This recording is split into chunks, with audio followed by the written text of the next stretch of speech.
Spoilers do capítulo 265 de Jujutsu Kaisen oficial, vambora! Como esse capítulo tem muita conversa entre o Itadori e também o Sukuna, quando tiver um diálogo muito longo eu vou ler pra vocês, pra ficar mais fácil o entendimento. O capítulo basicamente começa com o Sukuna e o Itadori caminhando por uma cidade, ou seja, eles saíram da linha do trem onde eles estavam no final do capítulo 264 e agora eles estão andando por alguma cidade que a gente ainda não sabe o que é. O Sukuna então percebe que o que tá acontecendo com ele é basicamente uma conexão direta do Yuji com o próprio Sukuna, tudo isso no meio da batalha. O Rei das Maldições então tá questionando o Yuji, perguntando se esse é o domínio dele, mas o Itadori só responde: Sukuna, eu quero conversar um pouco com você. Sukuna acaba perguntando: o que é isso, Itadori? Isso é realmente o seu domínio? O Yuji responde: cala a boca, eu só tava desesperado, então nem eu sei o que é. Eu só queria um tempo pra conversar com você. Enquanto eles passam por uma passagem subterrânea, o Yuji começa a narrar pro Sukuna sobre a sua infância. O Itadori então fala pro Sukuna: eu nasci em Sendai, mas morei aqui quando tinha 6 ou 7 anos, até voltar pra Sendai por causa do trabalho do meu avô. Então basicamente a gente tá tendo uma contextualização sobre a infância do Yuji. Uma contextualização que talvez a gente nem tenha visto antes no mangá de Jujutsu. O Yuji então continua sua narração dizendo que ele voltou depois de 10 anos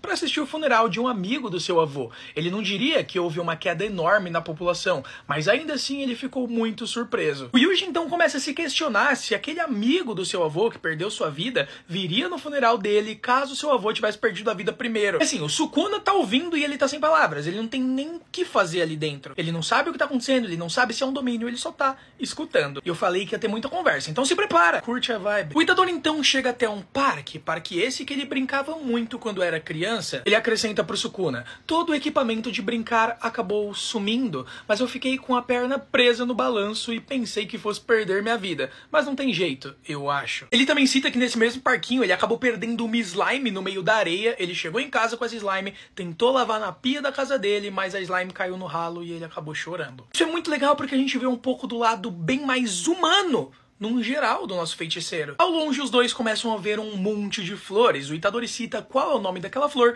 e o Sukuna diz que não é essa flor, é outra, seu idiota. Mas enfim, essa conversa aqui é meio que irrelevante. O Yuji então acaba se perguntando como que o Sukuna sabia o nome daquela flor. O Rei das Maldições responde que isso provavelmente são das memórias do Megumi. Então o Itadori percebe que o Sukuna deve saber sobre todos esses lugares, já que ele estava dentro do seu corpo. Só que o Rei das Maldições diz pra eles pararem de brincadeira porque é basicamente uma perda de tempo ler memórias inúteis. Cara, é incrível porque o Yuji e o Sukuna por um momento não estão tendo uma relação catastrófica. O Itadori levou o Sukuna pra pegar alguns lagostins e até brincou pra ele dizendo: bom, você é o mais forte, então você deve saber pegar alguns lagostins. A conversa entre o Sukuna e o Itadori continua e eu já tô vendo que no final de tudo isso esses dois vão virar amigos. Mas enfim, os dois vão caçar alguns lagostins e eles começam a brigar pra descobrir quem pegou o lagostim maior. O Sukuna olha pro Itadori e diz: você pegou o menor. O Yuji então brinca: o seu é americano, o meu é japonês, o meu é mais raro. E o Itadori e o Sukuna brigando pra ver quem pegou o lagostim maior. Era tudo que eu queria ver durante a luta desses dois, né? Enfim, vamos continuar. O Yuji então diz: essa loja de departamentos abriu quando eu tinha uns 5 anos de idade.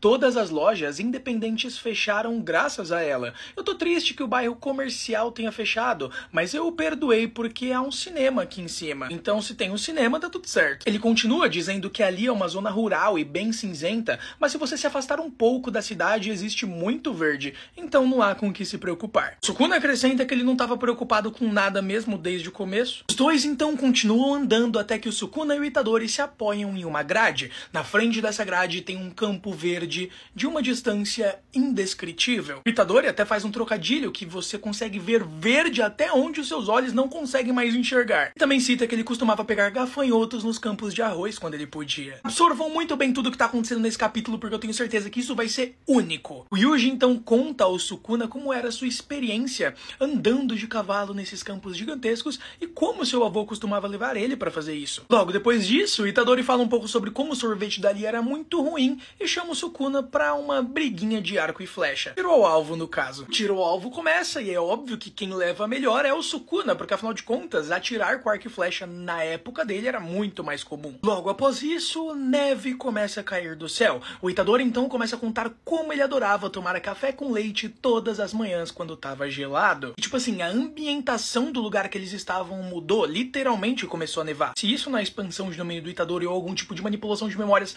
muito hard do Yuji, eu não sei o que é. Itadori diz que certa noite ele ouviu sinos tocando na rua e isso fez ele acreditar que o Papai Noel existia. Só que ele foi lá e descobriu que era só umas correntes batendo em um carro. Das Maldições ficou completamente sem paciência e disse pro Itadori: beleza, vai direto ao ponto, aonde você quer chegar com toda essa conversa? O Itadori então responde que beleza, ok, ele já mostrou tudo o que ele queria. É nesse momento que pra mim o ponto alto do capítulo chegou, porque as próximas falas do Itadori são incríveis e muito reveladoras. O Itadori diz o seguinte: eu costumava pensar até recentemente que compreender e cumprir o meu papel é o que significava viver. Se ele perdesse a sua vida cumprindo seu papel, ele poderia realmente dizer que ele perdeu sua vida da maneira correta. Porém, agora o Itadori se sente um pouco diferente quanto a esse pensamento. Seu papel pode ser qualquer coisa, como passear com um cachorro ou cuidar da sua família. Mesmo sem essas coisas, tudo que importa é você ser você mesmo, seja comendo,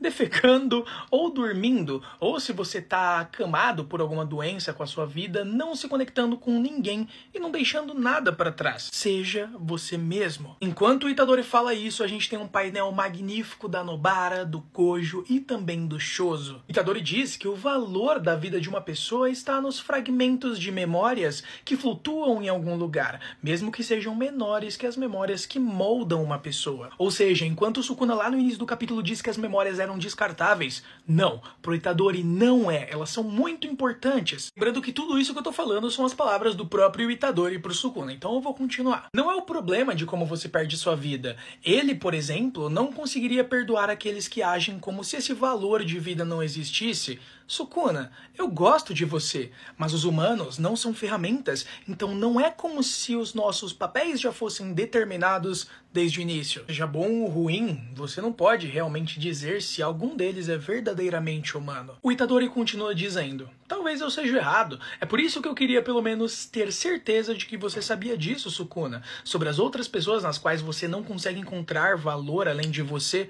o Sukuna então responde: bom, eu não sinto nada. Sukuna então diz pro Itadori que mesmo depois dele ter explicado tudo isso, ele não sente absolutamente nada. Então não tem muito que o Itadori fazer. Porque é como se a linha de pensamento do Sukuna não fosse mudar. Só que o Sukuna começa a perceber que aparentemente o Itadori tá com pena dele. Logo depois que a gente descobre isso, a gente vê ao fundo uma estátua de Buda com o Itadori sentado bem na frente dela. E agora o semblante do Itadori muda. Ele tá com um olhar completamente hostil. Ele direciona o seu olhar ao Sukuna e diz a seguinte frase: isso mesmo, Sukuna, eu estou com pena de você. Eu tenho a capacidade de acabar com a sua vida. Então, solte o Megumi, volte pra dentro do meu corpo e assim eu pouparei a sua vida, irmão.